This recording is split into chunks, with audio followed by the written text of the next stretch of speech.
You know, there's something to be said about living on the east side of Albuquerque, and it's being able to access trails like this. Pretty crazy, right?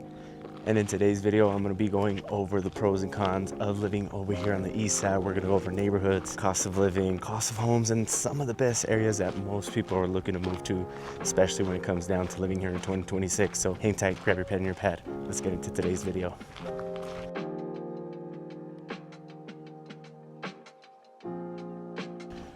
Right now I'm in the Four Hills Village in the Manzano open space, and there's nothing much more that I can say about this. Like, it's breathtaking. Like, this video doesn't know justice. And the first topic I want to bring up is the availability and the easy access to the outdoor recreations on the first pro. Places like this are super easy to access. You literally park on the side of the road and then just walk up into the trail, and there's like a ton of trails that just go through all in and out of these hills. Super dope, super crazy on how easy and pretty much free this is to do. And there's a lot of people that say that there's nothing to do here, and if you enjoy hiking or being outside, like, this is going to be prime for you, especially since today is the first day of fall, and up here on the east side the temperatures drop drastically. Believe it or not, the closer you get to the mountain, you're gonna feel that temperature really decrease. So another thing that I want to point out that living on this side of town has is all the different trail systems that just run along the basin of the Sandias. And you are going to have like Embudo Trail, Piedra Trail, and you're also going to have a ton of parks parked along the basin there as well. And then you're also going to have the Elena Gallegos open space, and then the also canyon as well. So if you're somebody that enjoys mountain biking, hiking on these trails, and you just want to be 15 to 20 minutes away from it, and maybe just even just walk from your doorstep straight to these trails, the east side is going to be able to deliver that for you.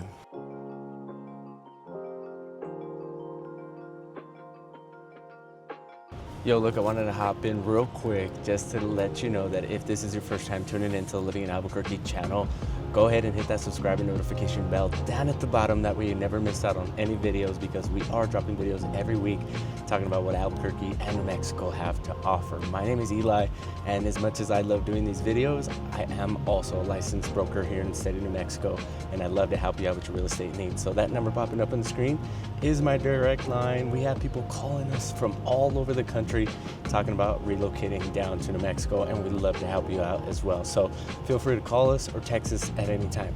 Let's get back to the video. Second thing that I want to bring up here that is going to be a big pro for a lot of people is the most important thing, the neighborhoods. Now, just to remind you, we're in the Four Hills Village, and the Four Hills Village is a pretty dope little area. It's tucked away in between the Manzano and the Sandia Mountains, and you can tell why you get all these awesome trails through here, just because it's super close. Like, the proximity to these mountains is crazy. But you are also going to have Tanawan, El Dorado, Chalwood Park, the High Desert, and the Sandia Heights on this side of town. Now, I'm going to pull up a little map here of the east side. That way you guys can get an idea of what we're talking about, because if you're local, anything past I-25 is going to be the east side. But when it comes down to really talking about specifics, this map here is going to be able to break it down for you guys. Now, what does each neighborhood have to offer for you guys? Well, tons of convenience, because you're going to be 5 minutes away from Sprouts here at Four Hills, and then about 10 minutes away from the Costco and all the shopping there at Uptown. Now, you also have places like Uptown, the shops over there on Tramway,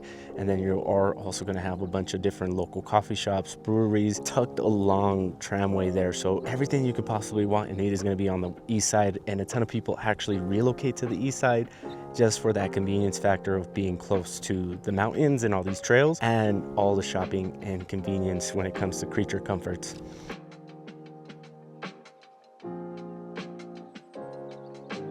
Now, there's another question that I get asked, and it's a big heavy pro, right? Especially for a guy like me who's a parent. They ask me about the schools on this side of town, and honestly, some of the top rated schools are on the east side. You have like La Cueva, Del Norte, ABQ Academy, Hope Christian School, Manzano, Sandia. Like, there's so many different school systems up on this side, both private and public, that you just can't go wrong. So it's all going to be depending, right? I know a ton of people tend to put their kids at La Cueva because of the sports and how highly achieved the sports system is there and the athletes that come out of there. And usually it's like the different connections that these family members and coaches and all that stuff have up there on that side of town. Now, you are going to be paying more to live on this side of town. I know I didn't talk about it on the last one, but just to give you an idea, you are going to be paying close to anywhere from $400,000 to $500,000 on average when you are looking for a house on the east side of town, and all depending on how suburban it gets. If you're looking in the Four Hills, it can go past that just because of how unique and beautiful these homes get up here on this side of town. Now, not to say none of the other neighborhoods don't have beautiful homes, but here you are going to get a lot of mid-century modern, which I personally am a big fan of.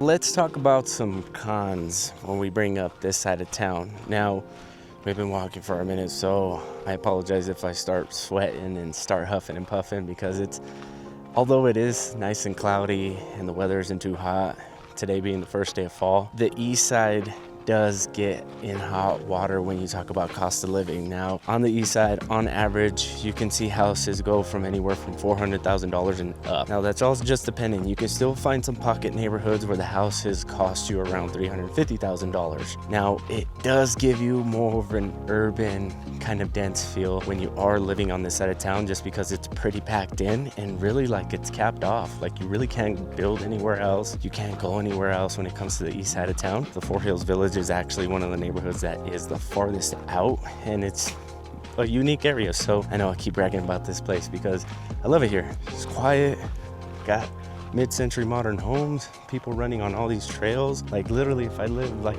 at that house down there, where is it at? Down there, I don't know if you can see it, I would be on these trails all day after work. Me and the wife would just come and ride our bikes and walk our dog. The kiddos would follow us, like, super dope. But big con, bigger population on this side of town, majority of it, more urban. But of course, with those things comes some pros as well.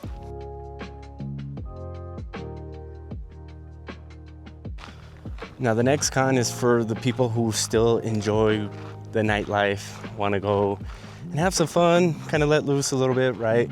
Everything is downtown for the majority. You still have breweries and stuff out here, but it's not going to give you the same vibe. So if you enjoy that kind of stuff, this side of town may not be so ideal for you, because you're going to be about 20 to 30 minutes away, and you might have to deal with some traffic from time to time, especially if you are traveling to like the state fair and all that, because everybody's coming in from out of town, places like Mayorty, Cedar Crest and all that stuff. So I-25 can get kind of busy around this time of year, especially with Balloon Fiesta coming up. I wonder what Balloon Fiesta is like on this side of town. I could imagine that it's a little bit busy on some of these trails, just because people just come to New Mexico and try to soak it all up, right? Live like a New Mexican for a little bit. But for the majority, these trails are dead.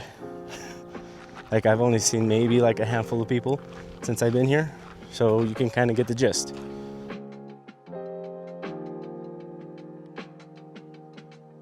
Man, lovely people up here. This lady came up here just to come for a quick walk, and she was talking to me for a little bit. I don't know if you guys seen in the air, there was some smoke, but they're having a controlled burn up here, and I guess it usually happens pretty often just because they want to mitigate the risk of an actual natural disaster happening to all these homes here, because that would suck. But anyways, when it comes down to the feel and the vibe up here on the east side, it's not everybody's flavor, right? It's a lot more suburban, it's quieter. In some areas you're gonna have light ordinances. I think not here, because I can see a big old light post here, but I know in some of the Sandia Heights area, closer to the base of the mountain, you cannot have any bright lights coming from your house. It obstructs from the view at night of the city. So pretty cool that they have that. Some people might think of it as a negative thing, so I'm just gonna say it's a negative thing, because they are gonna be a lot more strict when it comes down to the living situation. So just be mindful when you are picking to live in some of these neighborhoods that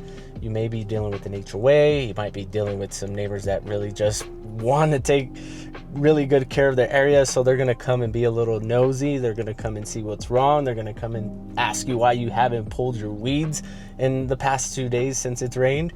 But I guess it's also a cool thing, right? It shows the value of people actually caring about their neighborhoods, making sure that you're taking care of your end of the bargain when it comes down to living in the community.